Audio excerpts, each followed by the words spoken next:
If it weren't for the Women's March, we'd have a lot more women, and the field needs more. I'm Richard Lovely. I'm a professor here at John Jay. When people ask me, how long have you been here? I say, too long. I have the distinction of being the co-founder and longtime director of the digital forensics program here. And believe it or not, John Jay was the first in the United States to have a degree-granting graduate program in computer forensics. It's hard to imagine because we're really not known for technical stuff, but I do recommend our program to you. The new director is a fellow named Doug Selane. He'd be happy to hear from you. If you have younger people who are interested in the field, certainly have them look us up. We have actually an interesting bridge program for people who don't have a technical background, who aspire to get into the field. We call it Cybridge, and we provide a crash training in computer science because we are a computer science-based program. And that's kind of an oddity because I'm a sociologist. What does that say? Well, it says that when we first started this program, actually it was founded at the behest of a suggestion from the Electronic Crime Task Force leader after 9/11, who said that we needed to be involved in this business. And he and the college recognized that cyber stuff is only half technical. The real conundrum is either social, organizational, or cultural. And I want you to remember that. We have a lot of good technical sessions here, but there's a lot of other stuff that is dealing with human aspects of cybersecurity. My earliest involvement in this field was way back in the Vietnam era. I was a fixed siphony repairman. And I had the opportunity to work on the first integrated circuit cryptography machines. They were the machines that were on the USS Pueblo when the North Koreans captured it. Those of you who aren't history buffs, that happened quite some time ago, and a guy named Commander Bucher was court-martialed as a result of that. The machines on that boat had on top of them incendiary devices which were supposed to be ignited to melt the machine.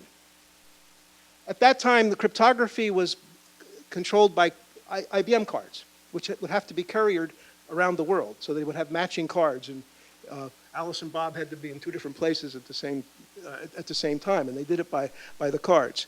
The North Koreans, and of course then the Russians and the Chinese, got the whole thing. They captured the machines, they captured the cards, they captured the whole thing. Why? Human error. Human error. Didn't matter how slick the technology was, human error trumps tech stuff all the time. So just keep that in mind. One of the hallmarks of our program is that we call ourselves a hybrid program. We integrate the soft side of cybersecurity and forensics with the hard technical stuff. And that's the message I have for you. That's what we can deliver. And I recommend our program to you. If you have internship possibilities at your place of employment, think of us. And think of us for hiring graduates. Anyway, I want to welcome you on behalf of John Jay, City University of New York, and the Digital Forensics and Cybersecurity program, which we call D4CS here at the college. A lot of good stuff. I want to share with you actually another kind of human aspect. The password for your guest email or Wi-Fi is CUNY, lowercase. I had tried to get a special password for the conference. It didn't work. Every student at John Jay knows that password because when they can't get on the student, they go to the faculty or whatever. So that CUNY, lowercase. Again, to remind you, 6th floor elevators are down the hallway up there. The moot court is a place where we can set it up as a courtroom to have moot courts for student purposes. It should be lots of good fun up there. Lunch is just up above 2 levels. The food and coffee is up there in a place called Hound Square. The nickname of John Jay's teams are the Greyhounds. So I welcome you. Enjoy the conference. I'm a guy with a sports jacket. I'll probably take it off sooner or later. I wanted to make sure you knew I was faculty and not one of you guys. So, but anyway, welcome to John Jay and have a great time. Pardon? No elbow patches? No, I haven't worn them out yet. So actually, this is only 2 years old. I have one in my office that's actually 30 years old. So, so anyway, welcome and enjoy. Let the wild rumpus start.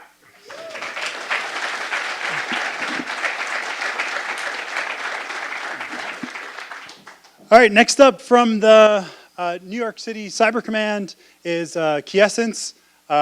She is going to talk a little bit about what's going on with the City of New York and what they're doing in terms of cybersecurity. So, come on up. Welcome.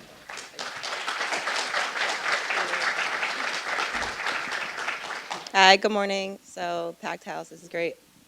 So, like Brad just mentioned, my name is Quiessence Phillips. I am the Deputy CISO of Threat Management for the New York City Cyber Command.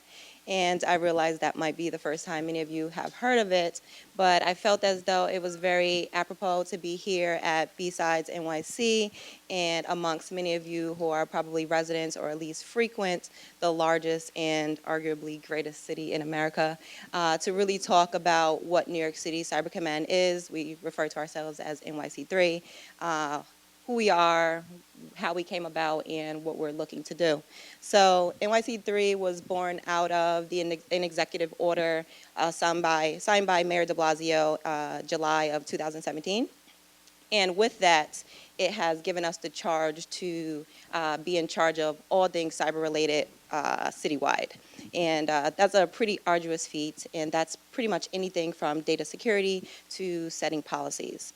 And what that pretty much means to us at a high level is that we are in charge of over 100 agencies and offices here in New York City, and that equates to about 8.4 million residents, critical infrastructure, and city services. Now, if you're anything like me, I took advantage, or at least or didn't really recognize what that meant until I joined the city. So I'm sure a lot of you kind of take for granted all of the infrastructure that we have and services that we have at our disposal here in New York City.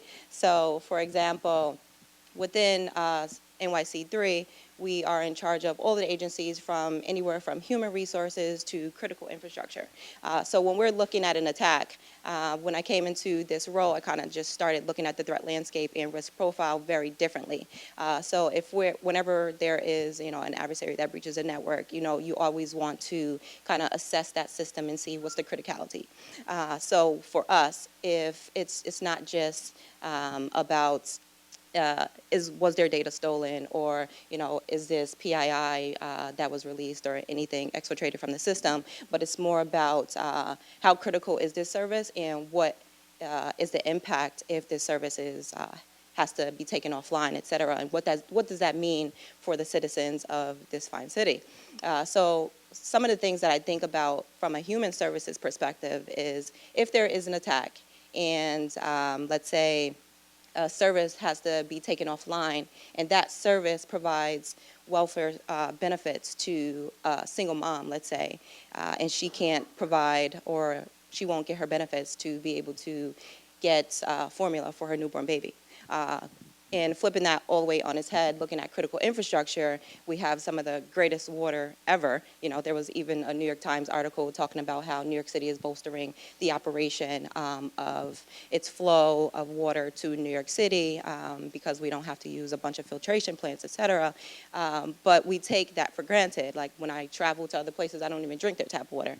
But if our systems are, let's say, our IC systems or our OC systems were compromised, what does that mean for the operating the dams here in New York City, or the flow of that water from upstate, or how much fluoride gets put into that water? A lot of that stuff we take for granted. So those are two of the things that really stick out to me when I think about the threat landscape and the risk profile of New York City. So how is NYC3 doing to combat all of that? For one, we are moving away from much of a federated and decentralized network to giving ourselves the ability to have full visibility and control of all of the agencies across the city.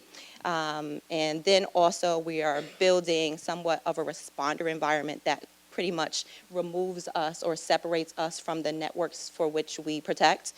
Within that environment, we're enabling ourselves to be able to amass a large set of data lake, and to be able to do predictive analysis on that data, and then also just put ourselves in a position where we're able to do advanced analytics, et cetera, for the cities, before the agencies of the city. going forward, I would just like to leave you with 2 calls of action. So one, obviously our mission, part of our mission is to prevent, detect, and respond. So if any of you are interested in bringing your fine skills to New York City, talk to me afterwards. We're going to be hiring for roles in cloud engineering as we're moving to the cloud, security operations, incident response, phone management, pen testing, et cetera. And even from the softer side, from a policy standpoint, governance, compliance, auditing, et cetera. And then also, my second call to action is we can't do much of this alone, so partnerships are very important to us. So if you find that your organization, your company, et cetera, and you have some synergy with ours, we're definitely looking to establish strong partnerships. So if there is any synergy, definitely talk to us afterwards. And then lastly, we will be publishing a website at nyc.gov/cyber. It's not up yet, but it will be coming to a screen near you very soon. So look out for more information there about what we're doing, some exciting things that we have in the pipeline, how we're kind of being very, actually not kind of, but very innovative in this space, very non-conventional and untraditional for local government, basically pushing a lot of boundaries and changing the culture of local government here in New York City. And we are looking to be an industry leader within local government, so other cities, and we can give other cities a blueprint to stand up more cybersecurity operations within their cities. So thank you, and I'll leave you to more interesting talks.